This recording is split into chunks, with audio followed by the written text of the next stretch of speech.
Hey, what's going on, rocket powered sound designers? In today's video, we're going to be recreating this future bass slash trap brass sound, and this is what it sounds like.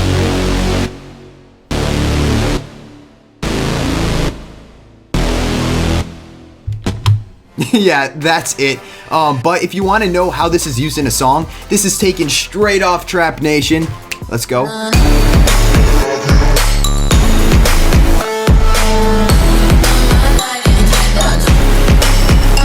So that's enough. That's a track by Tool, I think his name is. I'll have the link in the description if you want to check out the full video.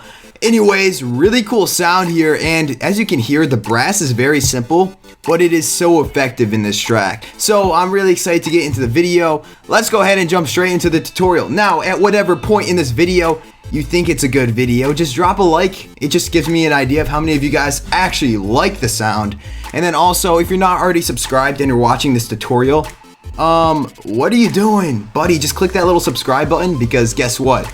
You get, at least right now, I'm putting out a Serum tutorial every single day. So if you click that subscribe button, you literally get a Serum tutorial every single day for free, baby. Including a preset if you check out our website, www.rocketpoweredsound.com. Anyways, let's go ahead and jump straight into the video.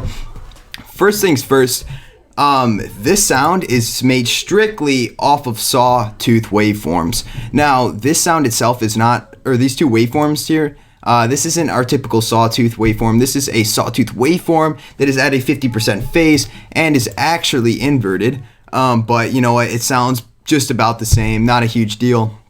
So we can go ahead and just leave it here. The first one, this is going to be our base of it, or the foundation. We're going to be dropping it down 1 octave. Okay, and immediately we need to throw on 16 voices on the unison. Now that means we're going to have 16 copies of the waveform all playing at a single time, which sounds like that. Now the detune's going to stay exactly where it is. We're not going to be moving it around. And see, this detuned effect here with a total of 16 voices is really what's going to be driving the huge booming factor that this actually has. So we can go ahead and leave the settings at this. The detune has it pretty spread out here. And you know, one of the things about having multiple voices is it's great for stereo width on your sounds. So you're really getting a full sound when you're playing it in your tracks, which is fantastic. Now, oscillator B, we're gonna be leaving this at the default waveform as well. And except instead of turning it up 16 voices, we're gonna be turning this up only 8. And we're not even gonna be dropping this down an octave too. This is gonna be the higher layer in the brass. That way we're not just having one static lower bass here. And we need to turn down the detune a little bit here. We want this to be almost like a concentrated. See how much more clear that sounds? We want just a tad bit of that in the sound, just so you can get your audience can like almost hear a clear pitch. You know, there's not as much detune, but it also is being mixed in with oscillator A and oscillator B. Now I just go ahead and turn on that level just a bit, and then finally we can go ahead and turn on a little bit of noise. Oops. Right about there. That's around 25%. Now we'll go 20. Flame.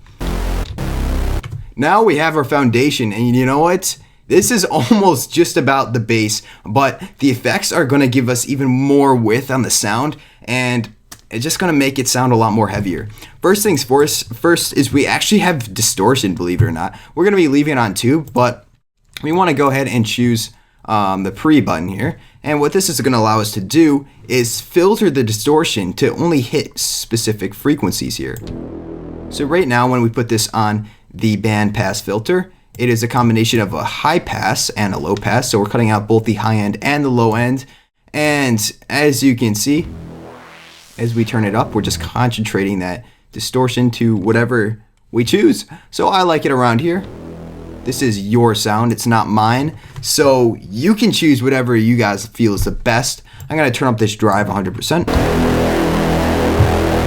Those are just around the frequencies that I want to distort. And here I'm gonna drop the mix to around 30%. So this isn't distorting everything. This is just only to come in for a little bit of crunch in the sound.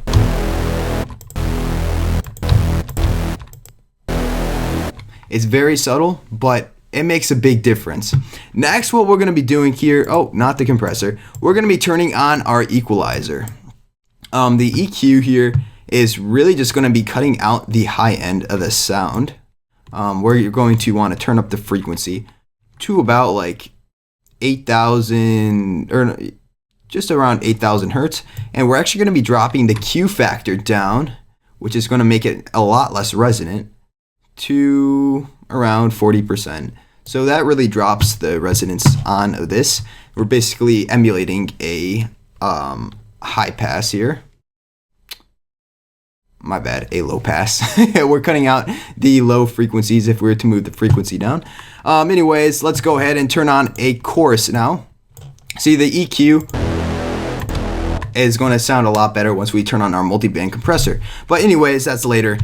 Chorus now. My little trick, if you've watched my videos, I've done this in the past, but I like to turn the mix all the way up when I'm working with the chorus, you know, regardless of whether or not I'm going to have it all the way up or not in the end of the sound. But I like doing that so I can understand what the chorus is doing to the sound and make it sound exactly the way I want it to. So first things first, we're cutting out a lot of the high end. This is a little filter knob. We can either press LPF, which is low pass filter, and turn it to a high pass filter, HPF, or we can just leave it at low pass filter. In this case, we're gonna be wanting to turn it up to 20,000 hertz all the way. So we're cutting out virtually no frequencies. And here, we can mess around with the rate, see what sounds good, as well as the delay one.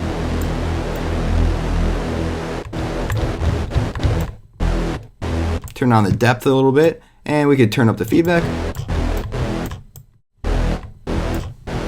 So without the chorus, with it makes it sound a lot softer. So I'm gonna go ahead and leave that on, turn it to about 30%. There's a lot that you guys can do with the chorus. I think it's one of those hidden features in Serum that not a lot of people know how to use correctly. And you know what? I actually use it on basses to create some really interesting stuff. Maybe I'll make a video on that in the future, but I make some pretty crazy like getter style sounds with the chorus. I know.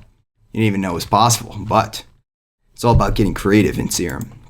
Next, we're going to be turning on our multiband compressor. Just go on compressor and then select multiband. We're going to want to turn up this gain a little bit. Okay, not too shabby. And the high end is still a little bit too prominent.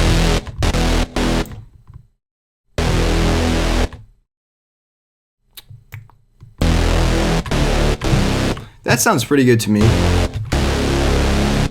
The multiband compressor is really going to find out the frequencies that are lacking in the sound and then compensate for that by boosting them. But you know, that's also negative because we don't want as much high end. That's why we have the EQ in here. But the nice thing is we are able to adjust each individual band so they don't have as much power over the sound. Next, we're going to turn on our hyper/dimension. All right, our settings for the hyper, pretty straightforward. We don't want this all the way like that. We want this at 18%. Dimension, we don't want too much size or else it sounds like garbage. So we're gonna drop this down to about 2% and a little bit lower of a mix.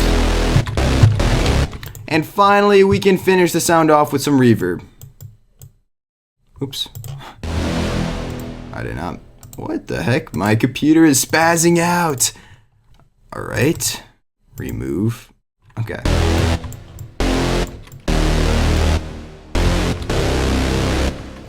And just like that, you guys can create some very dope effects with the Serum brass. It's like future bass and trap. I think it's really dope. But let me know how you guys think the sound is in the comments. I thought it was pretty cool. That's why I made it. I was like, as soon as I heard it, I'm like, okay, I know exactly how this is made, but it's so powerful yet simple. I just feel like I have to share it with you guys. Let me know in the comments how you guys like this video. Without further ado, you guys already know who I am, Shane from Rocket Powered Sound, if you don't. But anyways, guys, we're going to be doing a live stream. Don't know the exact date, but I will be filling you in on that. You can guarantee.